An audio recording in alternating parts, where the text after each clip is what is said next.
On a regardé dans ces dernières semaines à l'appel de Moïse et puis à celui du prophète Ésaïe, donc des appels bien différents, des contextes différents et puis des réactions différentes. Et on a vu que c'est ce même Dieu saint qui se révèle dans un temps précis, dans un timing précis, avec une mission, avec un appel particulier. Et je rappelle qu'au travers de cette série, j'ai vraiment à cœur que nous puissions saisir, nous rappeler encore que Dieu nous appelle aussi, chacun, chacune, dans nos journées, alors que parfois rien semble se passer, mais Dieu a un appel, Dieu nous montre son chemin, Dieu nous appelle à lui, parce qu'il désire nous utiliser.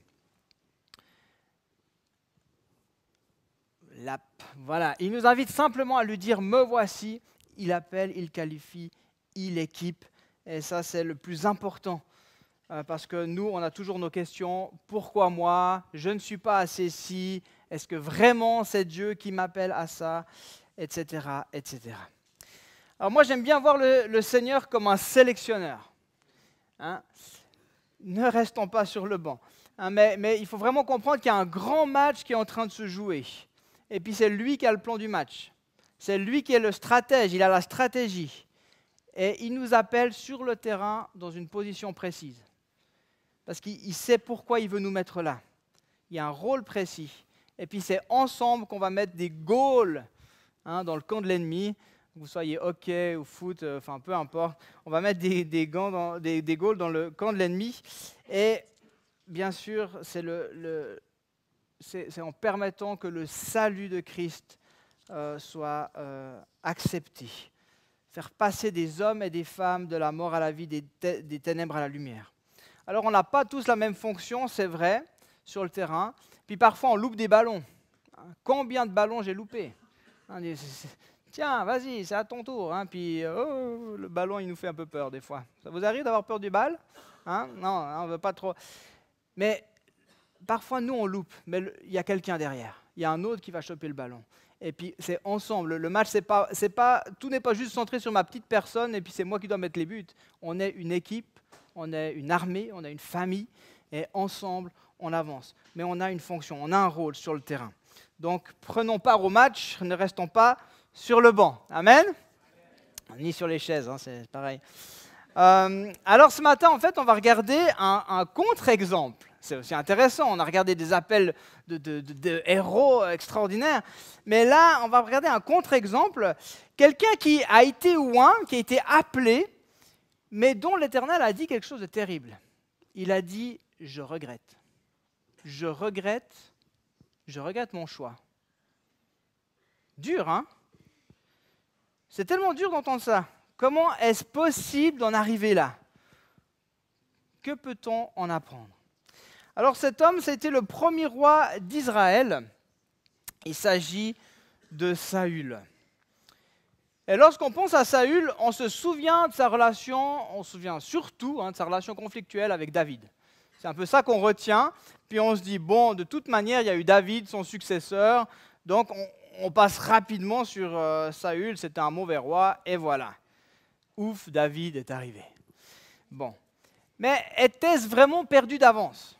Est-ce qu'il aurait pu avoir une meilleure fin, une happy end? Et on oublie que Saül a été vraiment appelé. Il avait tout pour bien faire. Donc on va regarder un peu qu'est-ce qui s'est passé ensemble. Et ce qui est important, c'est déjà de prendre note ou de comprendre les circonstances de cet appel. Alors je vous propose de lire quelques versets dans 1 Samuel chapitre 8, les versets 4 à 9. Et l'histoire de Saül, à proprement parler, se déroule dans les chapitres 9 jusqu'à la fin de 1 Samuel chapitre 31. Alors, on lit ensemble. « Tous les anciens d'Israël s'assemblèrent et vinrent auprès de Samuel à Rama. Ils lui dirent, « Voici, tu es vieux, et tes fils ne marchent point sur tes traces. Maintenant, établis sur nous un roi pour nous juger, comme il y en a chez toutes les nations. » Samuel vit avec déplaisir qu'il disait, « Donne-nous un roi pour nous juger. » Et Samuel pria l'Éternel. L'Éternel dit à Samuel, « Écoute la voix du peuple dans tout ce qu'il te dira. Car ce n'est pas toi qu'il rejette, c'est moi qu'il rejette, afin que je ne règne plus sur eux. Ils agissent à ton égard comme ils ont toujours agi depuis que je les ai fait monter d'Égypte jusqu'à ce jour.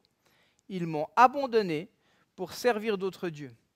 Écoute donc leur voix, mais donne-leur des avertissements et fais-leur connaître le droit du roi qui régnera sur eux. » Et c'est ce que Samuel va faire. Il va expliquer en fait quels seront quelque part les désavantages d'avoir un roi. Il va dire, ben voilà, qu'est-ce qu'un roi pourra faire et qu'est-ce que vous ne pourrez plus faire. Mais le peuple va rester convaincu et ils vont dire ceci. Donc le peuple refusa d'écouter la voix de Samuel. Non, dirent-ils, mais il y aura un roi sur nous. Et nous aussi, nous serons comme toutes les nations. Notre roi nous jugera, il marchera à notre tête et conduira nos guerres. Voilà le contexte. Donc on est à nouveau dans un moment charnière, dans une transition. En fait, le peuple d'Israël veut un changement. Il demande un roi. On assiste à un changement de régime. C'est important. Israël va devenir une monarchie avec cette volonté d'avoir un chef qui les jugera, qui marchera à la tête de leur armée comme les autres nations. Et c'est dans ce cadre-là que Dieu va appeler Saül. Alors il est question de Samuel ici. Samuel avait les fonctions de juge, de prophète, de prêtre en Israël. Il était vraiment reconnu de tous. Il avait une grande autorité. Et c'est lui donc qui va devoir se charger de ce changement, de ce changement de régime un peu à contre-cœur. Parce qu'on comprend bien là l'enjeu. Il se rend compte de l'impact spirituel. Le roi, c'était l'Éternel, le Dieu d'Abraham, d'Isaac et de Jacob. Le seul vrai Dieu, celui qui les a libérés de l'esclavage. Et puis c'est lui qui les a choisis. C'est lui qui a fait d'eux un peuple, qui a fait, mais vous serez un peuple mis à part, vous serez un peuple consacré parce que je serai votre Dieu. Le Dieu unique. Mais ça ne semble plus suffire. Ils veulent un homme qu'ils pourront voir. Un homme qui répond à des critères humains. Un homme qui sera à la tête de leur armée. Alors, c'est intéressant cette situation-là. C'est vraiment hyper important de saisir ce contexte. Mais c'est aussi intéressant de voir la réaction du Seigneur. Parce que comme pour chacun d'entre nous, il nous laisse le libre arbitre, libre de nos choix. Il a averti des conséquences, il a expliqué, il a redit. Mais il fait le choix de les laisser faire. Il va continuer à être fidèle à son alliance. Il va continuer à les aimer. Mais il accepte leur choix, comme avec nos vies. Il accepte donc ce choix, il va leur désigner un roi en la personne de Saül, et c'est donc à Samuel que revient le privilège de oindre et d'instituer ce premier roi. Alors, quelques informations sur Saül nous sont données dans les premiers versets du chapitre 9. Il y avait un homme de Benjamin nommé Kis. Ça, c'est son papa, hein, c'est joli comme nom, Kis. Alors, certaines versions vont l'appeler Kish. Alors, moi, je préfère être fils de Kis que de Kish. Enfin, voilà. Fils d'Abiel, de Bécorat, fils il faut que je me concentre parce qu'il y a tous ces noms, d'Aphiar, fils d'un Benjamite. Donc, il était de la tribu de Benjamin. C'est un homme fort et vaillant. Donc, ça, c'est le papa. Et puis, il avait un fils du nom de Saül, jeune et beau, plus beau qu'aucun des enfants d'Israël, et les dépassant tous de la tête. J'ai mis le verset 3 parce que ce sera pour le lien d'après. Les ânesses de Kis, père de Saül, s'égarèrent, et Kis dit à Saül, son fils, « Prends avec toi l'un des serviteurs, lève-toi et va chercher les ânesses. » Alors, c'est intéressant qu'on ait quelques attributs aussi du papa, hein, parce que ce n'est pas toujours comme ça. Donc, un homme fort et vaillant, donc un homme de guerre, c'est un vaillant héros, un vaillant guerrier. Et puis, son fils, on comprend qu'il est beau, qu'il est fort. Et en fait, avec les techniques d'aujourd'hui, on arrive à un petit peu imaginer à quoi ressemblait Saül. Voilà. Hein, grand, beau, fort. Un peu comme un Suisse moyen, quoi. Hein? Magnifique. Bon, je ne vais pas vous laisser trop longtemps cette image, parce que je ne voudrais pas que vous ayez des idées. Alors, voilà ce qui se passe ensuite. Mais c'est important ces critères-là. Hein, beau, fort, grand. Voilà. Donc, Saül est au service de son père dans l'agriculture, et puis il va donc à la recherche des ânesses perdues. Et en fait, c'est à ce moment-là qu'il va rencontrer Samuel. Donc aussi un moment improbable, un moment auquel Saül ne s'attend pas. Il n'est pas du tout préparé à cette rencontre. Il n'a aucune idée de ce qu'il attend. Et puis, même, il passe pas très loin de la ville où est Samuel. Samuel, c'est le prophète, c'est aussi celui qu'on appelle le voyant à l'époque, hein, parce qu'il a des révélations, c'est l'homme de révélation. Donc, il passe près, en allant chercher ces ânes-là, il passe près de cette ville où il y a Samuel. Mais Saül ne connaît pas Samuel. Saül n'en a pas entendu parler. Et c'est le serviteur de Saül qui lui dit « Hé, mais tu sais, là-bas, il y a un homme, il est super connu. Il voit des choses extraordinaires. On pourrait lui demander, peut-être que lui, il va savoir où sont nos ânesses. » D'accord ? Donc, c'est avec cette idée-là qu'il va à la rencontre de Samuel. Donc, une rencontre un peu hasardeuse pour Saül, qui était en fait une rencontre préparée par l'Éternel. Donc, on voit ici que Dieu avait tout préparé. Or, un jour avant l'arrivée de Saül, l'Éternel avait averti Samuel en disant « Demain, à 7 heures, je t'enverrai un homme du pays de Benjamin, et tu l'oindras pour chef de mon peuple d'Israël. Il sauvera mon peuple de la main des Philistins, car j'ai regardé mon peuple parce que son cri est venu jusqu'à moi. » Lorsque Samuel eut aperçu Saül, l'Éternel lui dit « Voici l'homme dont je t'ai parlé. C'est lui qui régnera sur mon peuple. » Ok ? Donc voilà, vous avez un peu le tableau. Le peuple demande un roi. Il veut plus de l'Éternel comme roi finalement. Et puis Dieu leur donne ce roi-là. Mais on voit ce Saül un peu, voilà, hasard comme ça. Il va à la rencontre de Samuel. Quelque chose va se passer. Alors il va être finalement, il va recevoir son appel et vivre l'officialisation de sa royauté en 3 étapes. La première, c'est qu'il a été oint par Samuel, ensuite il va être présenté au peuple, et puis il va être ensuite confirmé dans sa royauté. Je vais passer ces textes rapidement. Mais ce qui est intéressant déjà, c'est qu'il a été oint. Donc ce n'est pas une relation directe avec Dieu, comme on a vu Ésaïe qui a eu une vision qui l'a amené à se mettre à genoux, qui l'a amené à la repentance, qui l'a amené dans la consécration. Ce n'est pas non plus le buisson ardent où d'un coup il y a une révélation de Dieu, où il dit mais c'est moi le Dieu d'Abraham, d'Isaac et de Jacob, c'est moi qui te parle, avec un dialogue direct. Hein. Là c'est par onction au travers de Samuel. Donc le verset 1 du chapitre 10, Samuel prit une fiole d'huile qu'il versa sur la tête de Saül, il l'embrassa et dit « L'Éternel t'a désigné par onction pour que tu sois chef de son héritage. » Et puis, donc ensuite, il est présenté devant le peuple, un petit peu plus loin. Je vous le lis aussi, c'est les versets 17 à 21. Samuel convoqua le peuple devant l'Éternel à Mitzpah. Il annonça aux Israélites « Voici ce que dit l'Éternel, le Dieu d'Israël. » Il redit un peu ce qu'on a lu dans le chapitre 8. « C'est moi qui ai fait sortir d'Israël d'Égypte, qui vous ai délivré de la domination des Égyptiens et de tous les royaumes qui vous opprimaient. Et aujourd'hui, vous rejetez votre Dieu, celui qui vous a délivré de tous vos maux et de toutes vos souffrances. Et vous lui dites, établis un roi sur nous. Alors, présentez-vous maintenant devant l'Éternel par tribus et par milliers. » Samuel fit approcher toutes les tribus d'Israël, et la tribu de Benjamin fut désignée. Il fit approcher la tribu de Benjamin clan par clan, et le clan de Matri fut désigné. Puis Saül, fils de Kis, fut désigné.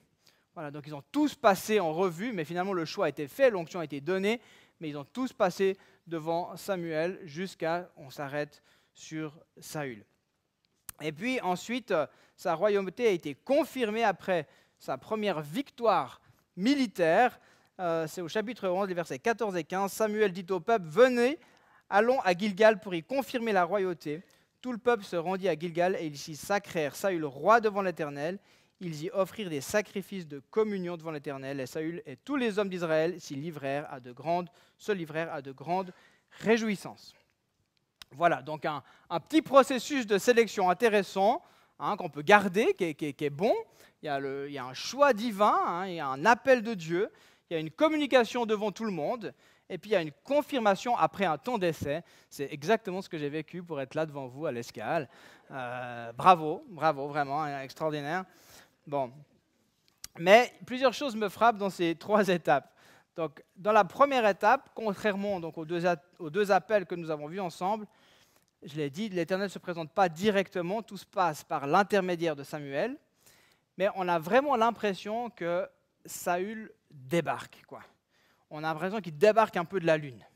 Ils ne sont pas vraiment concernés, et d'ailleurs, il n'a pas possibilité de répondre. Il n'y a pas une réponse de sa part. On a l'impression qu'il ne réalise pas ce qui se passe, il n'y a pas d'émotion, il n'y a rien du tout. Il ne répond rien. La seule chose que dit Saül, c'est lorsque Samuel fait des allusions par rapport à la royauté, donc il ne lui a pas encore reversé l'huile, il lui dit que tout Israël, ou tout en Israël sera pour lui et sa famille. Et puis la seule réponse de Saül, c'est « Pourquoi me tiens-tu ce discours ?» Donc il n'y a pas du tout « Waouh, extraordinaire, qu'est-ce que tu es en train de dire? Tu es un homme de Dieu, tu es un prophète, qu'est-ce que tu dis sur ma vie ?» Pas du tout. Tu dis quoi là? C'est la seule chose. Mais il n'y a jamais un « me voici », il n'y a jamais un « oui ». Il manque ça. Et puis l'autre chose que je voyais aussi, c'est qu'en fait, ils sont en chemin. Je ne l'ai pas tout lu parce que ce serait trop long, mais en fait, il n'y a pas un moment extraordinaire, un moment où on s'arrête, un moment spécial, un lieu spécial. Ils sont en marche, et puis Samuel dit « Fais passer ton serviteur devant, là. » Puis du coup, il fait passer son serviteur devant, puis là, il s'arrête, puis il lui verse de l'huile, puis il dit « Voilà, maintenant, tu vas être le roi d'Israël. » C'est à peu près ça. Donc, il n'y a pas de cérémonial, il n'y a rien. C'est comme ça. L'autre élément intéressant, mais tellement important, c'est qu'il va recevoir le Saint-Esprit. Il va recevoir le Saint-Esprit et un nouveau cœur. Samuel va le dire en ces termes. L'Esprit de l'Éternel, est-ce que je l'ai mis? Non, je ne l'ai pas mis pour vous. L'Esprit de l'Éternel viendra sur toi, tu prophétiseras avec eux et tu deviendras un autre homme. Et puis ensuite, au verset 9, dès que Saül eut tourné le dos pour se séparer de Samuel, Dieu lui donna un autre cœur et tous ces signes se réalisèrent le même jour. Donc ça, c'est vraiment important. L'Esprit est donné aux personnes choisies, mises à part pour l'Éternel. C'était évidemment un privilège, mais aussi une nécessité pour remplir son appel, son ministère. Bien que l'Esprit soit offert à tous aujourd'hui, en être rempli est toujours nécessaire et essentiel pour servir Dieu. Donc, il reçoit le Saint-Esprit un nouveau cœur. Et puis, lorsqu'il est désigné devant tout le peuple, je ne l'ai pas lu encore, mais ils ne le trouvèrent pas. Donc, il faut imaginer la scène, il y a tout le peuple qui est là, qui se rassemble, c'est le moment où on va sélectionner Saül, on va dire c'est lui que Dieu a choisi. Et au moment où on dit son nom, il n'est pas là. Je ne sais pas, vous avez déjà vu ça dans les concours, dans les l'heureux gagnant, etc., monsieur, tatata. Grand silence dans la salle, il n'y a personne qui vient. C'est un peu ça qui est en train de se passer. Saül n'est pas là. Et ils se posent des questions, ils vont de nouveau consulter l'Éternel, mais il est où? Il s'est passé quoi? Et puis l'Éternel va dire, il se cache. J'ai dit, il cherche de nouveau, on consulte à nouveau l'Éternel. Il y a encore un homme, l'Éternel dit, il est caché vers les bagages. Donc Saül, c'est le plus grand de tous, une tête qui dépasse de tout le monde. Il était se cacher dans les bagages. Alors moi, j'imagine, bien sûr, image moderne, j'imagine Saül sur le tapis de bagages à l'aéroport, là, qui joue et qui se cache derrière les bagages pour ne pas être vu. Il se cache. Donc devant Samuel, il est pris au dépourvu, il ne dit rien. Il n'y a pas de réponse de sa part. Et devant tous, il est caché. Pas mal pour un nouveau roi quand même. Pas mal, hein? Bon, c'est rassurant. Il semble motivé. C'est un candidat motivé, les amis. Bon. Mais tout le monde, malgré tout, va dire « Vive le roi! C'est bon, vive le roi. Il est grand, il est beau, il est fort. L'Éternel l'a désigné. Vive le roi! » Et puis la confirmation de sa royauté se fait sur la base d'une victoire militaire, ce qui démontre bien l'attente du peuple. Le peuple veut un chef militaire. Ils veulent un chef de guerre. Donc Saül, animé par l'Esprit de Dieu, a pris ses responsabilités, a remporté ce premier combat. Le peuple est content, les critères de sélection me semblent avoir été les bons. Franchement, ça marche, il a gagné le premier combat. Ouais, vive le roi! Donc, on le garde. Mais bien qu'il ne paraisse pas très concerné et manquer d'assurance au point de se cacher, on peut quand même dire que Saül a reçu l'essentiel. Il a reçu l'Esprit de Dieu, un cœur nouveau. Qu'est-ce qu'on veut de plus? Il a été choisi, il a été oint. Pourtant, les choses vont rapidement mal tourner. Et c'est intéressant de constater que le choix de l'Éternel, la réception de l'Esprit, finalement l'imposition des mains, ou l'onction reçue par le prophète Samuel lui-même, appelé de Dieu, ne garantit pas la réussite d'un ministère. Et ça doit nous faire réfléchir aussi à nous. Dieu fait sa part, Dieu donne généreusement, mais on a notre part à nous. On peut recevoir des choses, mais on est appelé à en faire quelque chose, à faire quelque chose de ce Saint-Esprit qui nous est donné. Donc, je l'ai dit, il y a toujours ce libre arbitre dans chacun de nos choix. Et nous l'expérimentons tous. Bien que nés de nouveau, combien de fois manquons-nous la cible? Parce qu'on est appelé à mettre en œuvre. Il nous donne un cadeau, il nous donne quelque chose, mais il y a une mise en œuvre. Il y a des actes qui sont attendus. Alors, quelles ont été les erreurs de Saül? Pourquoi Dieu a-t-il dit ces paroles si fortes? Je regrette mon choix. Alors, on va regarder ça ensemble. Vous êtes encore là? J'ai dit, je ne peux pas faire plus vite résumé que j'ai résumé. Alors, la première erreur de Saül, c'est d'être sorti de son rôle. En fait, il a agi avec précipitation. Donc, je vous raconte vraiment l'histoire rapidement. Donc, il y a un peu de temps qui s'est passé, environ 2 ans. Israël est toujours en guerre contre les Philistins, ça c'était normal. Il se trouve encerclé par une grande armée. Et puis, il doit attendre Samuel. Ils ont un rendez-vous, Samuel doit venir pour faire l'Holocauste. Parce qu'avant d'entrer en combat, c'est important d'offrir des sacrifices au Seigneur, de lui demander sa faveur, de lui demander sa présence. Et Samuel n'arrive pas. Et l'armée est toujours là, donc il a peur. Et puis, l'armée ennemie, et puis les gens qui sont censés être avec lui commencent à rentrer chez eux. En gros, c'est un peu ça. Ils commencent à déserter, ils commencent à partir. Et puis là, lui, il commence un peu à flipper, et puis il décide de faire lui-même l'Holocauste. Il dit, on ne va pas encore attendre Samuel, maintenant il faut y aller. Puis il faut qu'il voit qu'il faut qu'il se passe quelque chose, et puis on va y aller, et puis on va chercher la faveur de Dieu, et c'est parti. Et puis voilà que Samuel arrive, et puis il dit, mais tu fais quoi Tu fais quoi, Saül?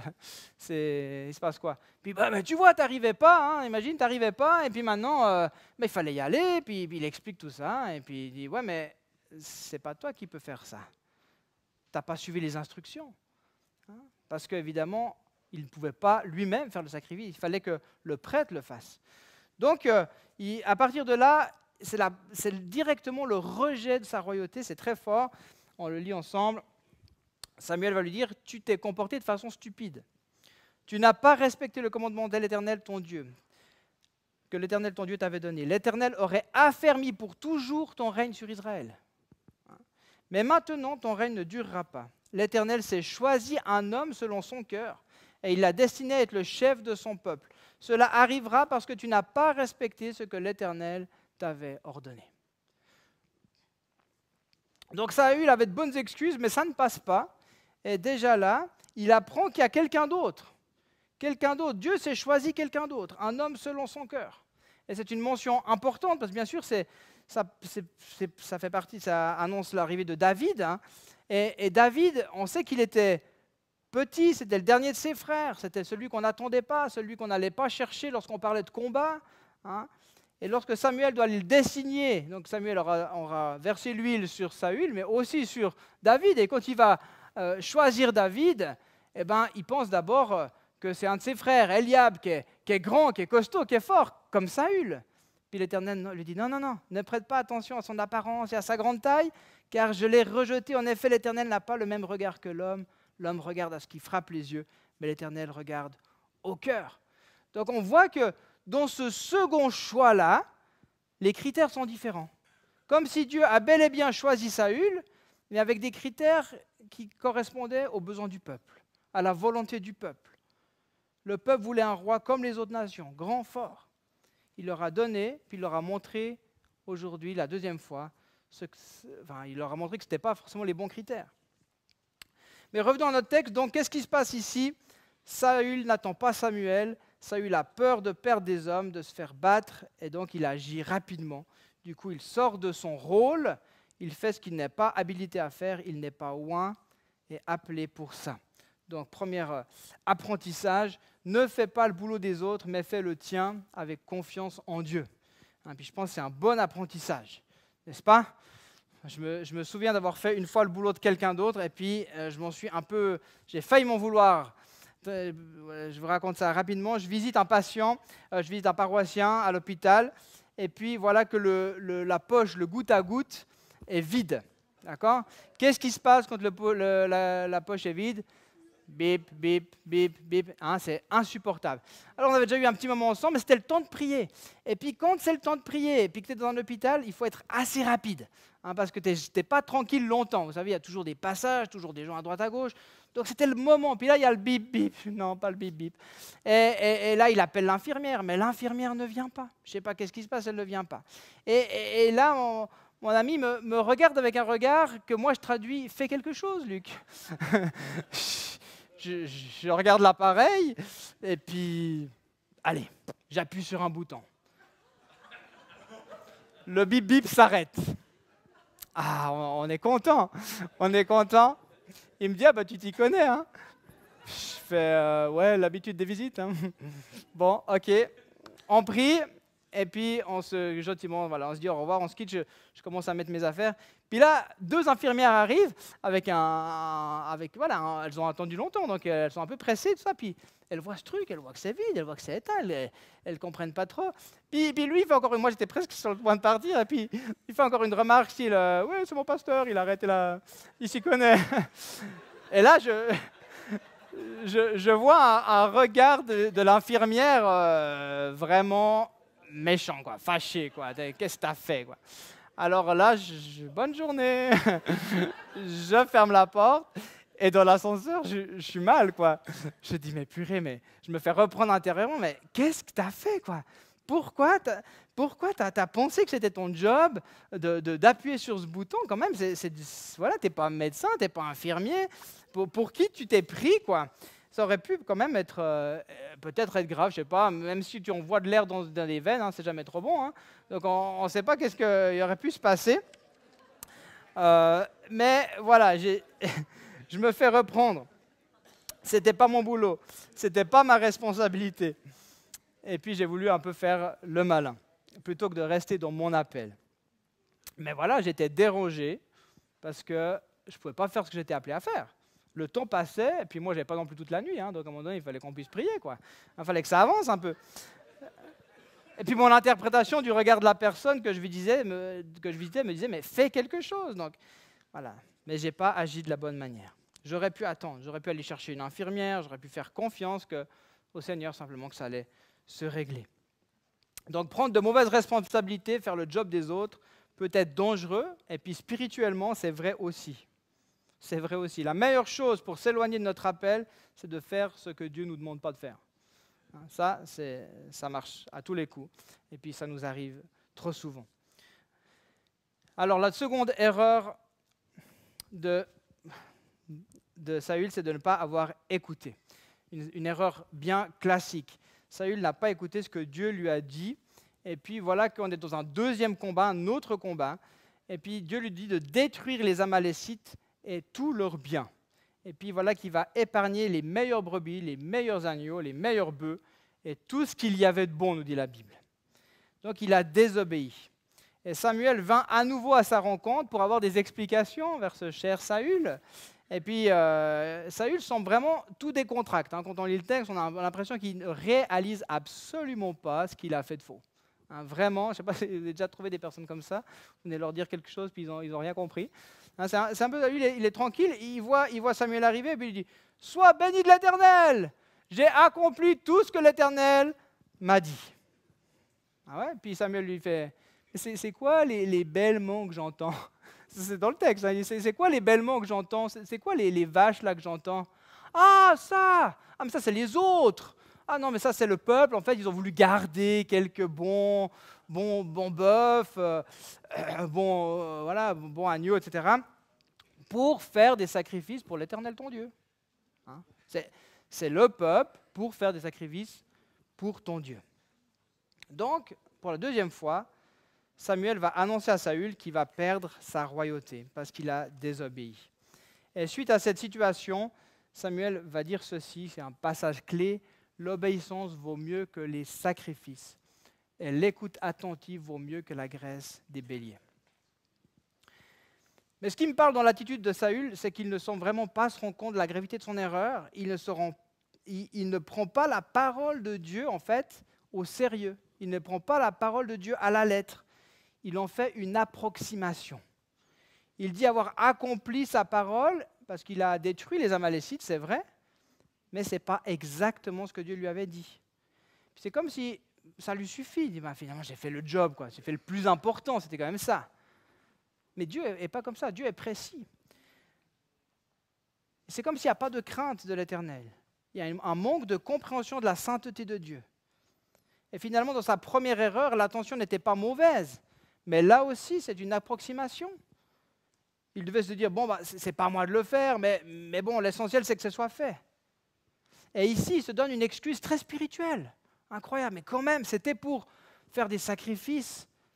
C'est pas moi, mais voilà, c'est le peuple qui regarde des animaux pour faire des sacrifices. C'est quelque chose de bon, c'est quelque chose de bien. Est-ce que nous ne sommes pas parfois dans cette même approximation ou désinvolture vis-à-vis du Seigneur? On fait un peu, mais pas complètement ce que Dieu nous demande. Puis on se dit, c'est quand même déjà pas mal.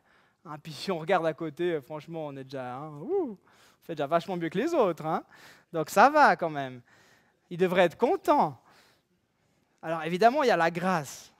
Sauvés, nous le sommes, c'est certain. Mais allons-nous accomplir les œuvres qu'il a pour nous? C'est ça la question. Est-ce qu'on va accomplir les œuvres qu'il a pour nous? Pas un peu près, mais vraiment les œuvres qu'il a pour nous. La parole nous dit que nos œuvres vont nous suivre. Donc c'est quand même important d'accomplir ce que Dieu nous demande et pas un à peu près. Pour qu'il y ait des œuvres, il faut de l'obéissance. Et tout comme Saül, on sait assez bien se justifier en mettant la faute sur les autres ou par des versets bibliques pour dire « ouais, mais parce que si et ça », on est bon pour ça. On peut même justifier un adultère en disant « faire de l'évangélisation ». Moi, je vais chercher loin, mais c'est vrai. Donc, ça peut aller très loin, nos excuses. Mais bien avant ça, il est essentiel de se rappeler que ce qui fait plaisir à notre Seigneur, c'est l'obéissance. Donc, deuxième apprentissage, plus tu obéis au Seigneur, plus tu iras loin dans ton appel, dans ton ministère, parce que l'obéissance ouvre en fait des portes. Si tu obéis à ce que Dieu te demande, c'est un pas en avant.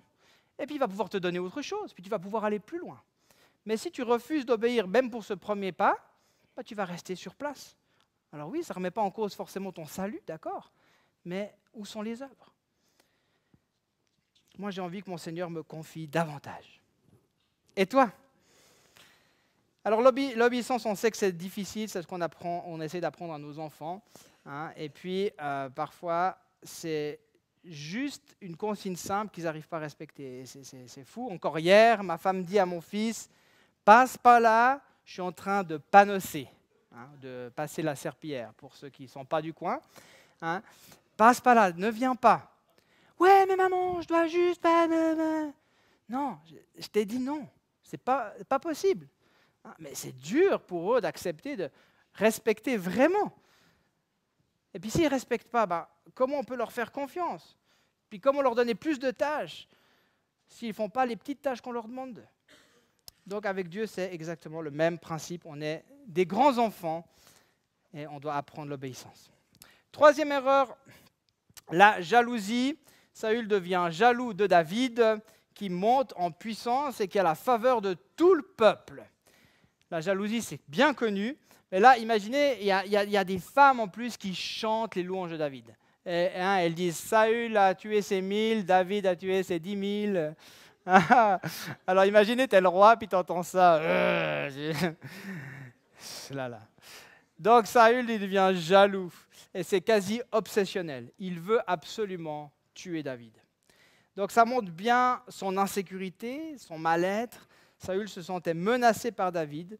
Et peut-être bien que David lui reflétait aussi ses propres erreurs, parce qu'il savait à ce moment-là que c'était celui qui allait le succéder, que c'était celui qui était choisi de Dieu. Donc peut-être qu'il se dit, voilà celui que j'aurais dû être. Alors c'est le problème aussi de beaucoup de responsables, de chefs, de leaders.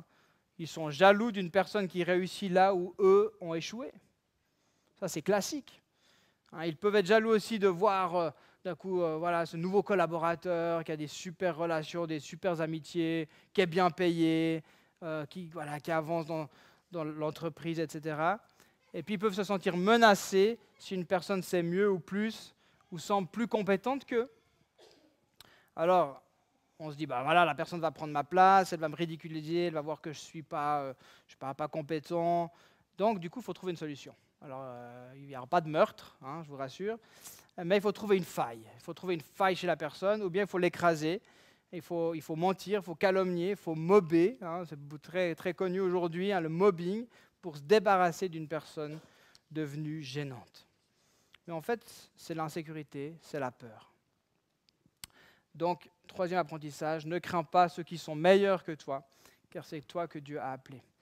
Et finalement, on voit que David, on sait que David aurait pu tuer au moins 2 fois Saül.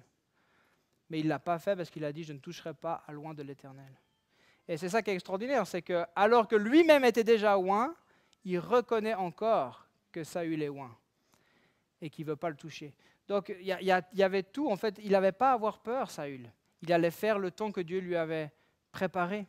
Il n'avait pas à être dans l'insécurité parce qu'il était quand même oint, il était quand même appelé.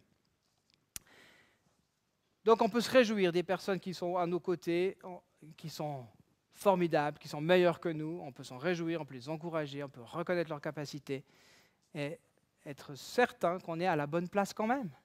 Dieu nous a appelés et ça c'est bon. Alors suite à ces différentes erreurs, cette fois j'arrive au bout les amis, merci pour votre patience. La parole nous dit encore ceci, l'Esprit de l'Éternel se retira de Saül, tandis qu'un mauvais esprit envoyé par l'Éternel se mit à le tourmenter. Quelle tristesse, n'est-ce pas, de perdre l'Esprit de Dieu. Et non seulement de le perdre, mais d'avoir un mauvais esprit qui prend la place. Et ça a été un grand apprentissage pour David aussi.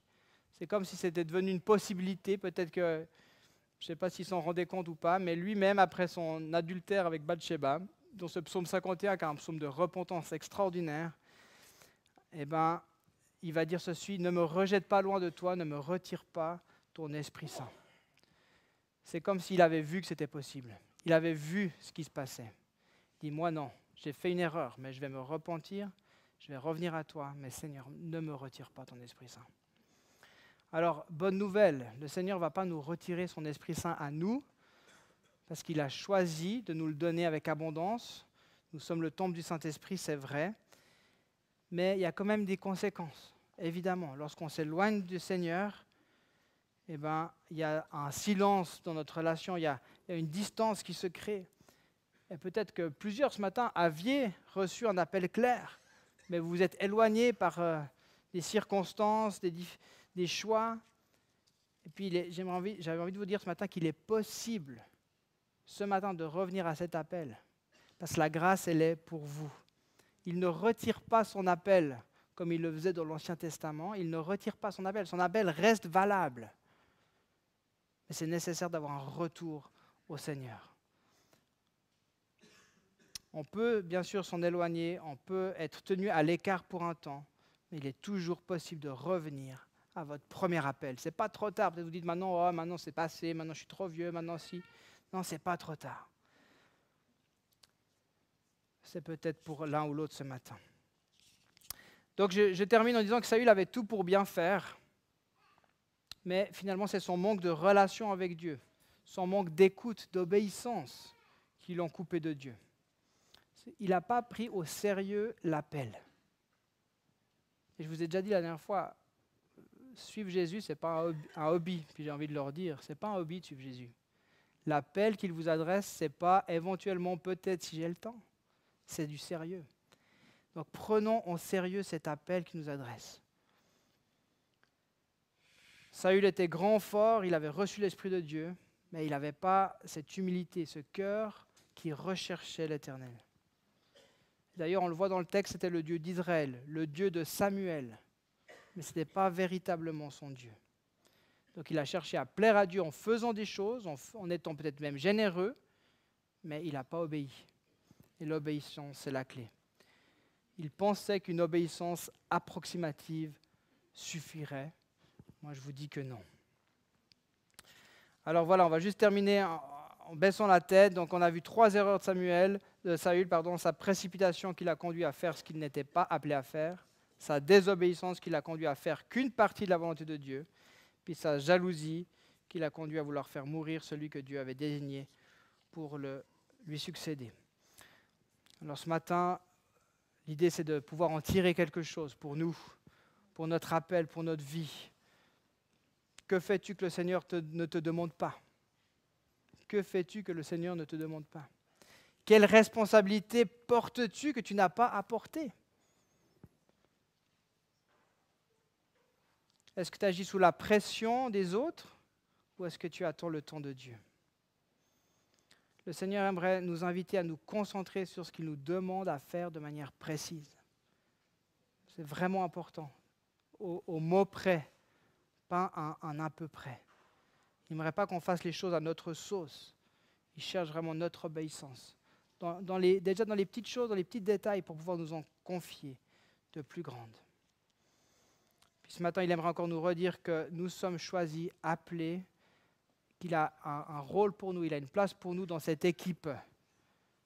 Donc ne regarde pas aux autres, ne sois pas jaloux de ceux qui sont à ta droite ou à ta gauche ou ceux qui semblent marquer des buts. Tu fais partie de l'équipe et il t'a tout donné pour que tu sois satisfait, pour que tu aies tout en abondance. Il désire vraiment te combler ce matin. Alors voilà, je vais simplement prier. Il est tard, je ne vais pas faire d'appel plus long, mais qu'on puisse vraiment saisir cela. Jésus, merci. Père, merci pour ta parole encore ce matin. Merci pour ces bons exemples que tu nous donnes dans la parole et puis aussi ces moins bons exemples où on peut apprendre. On peut ne pas vouloir faire les mêmes erreurs. On ne veut pas être des Saül ce matin.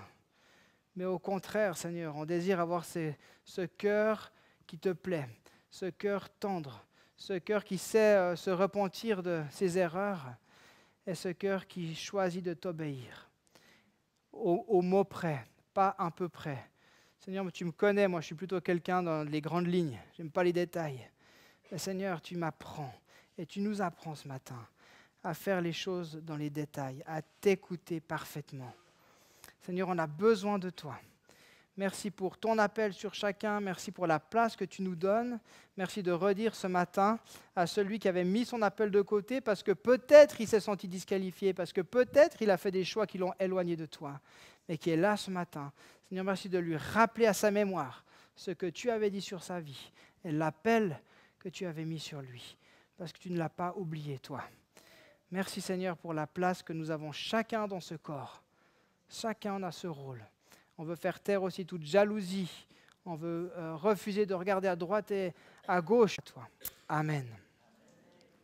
Amen. Un grand merci pour votre écoute et votre patience.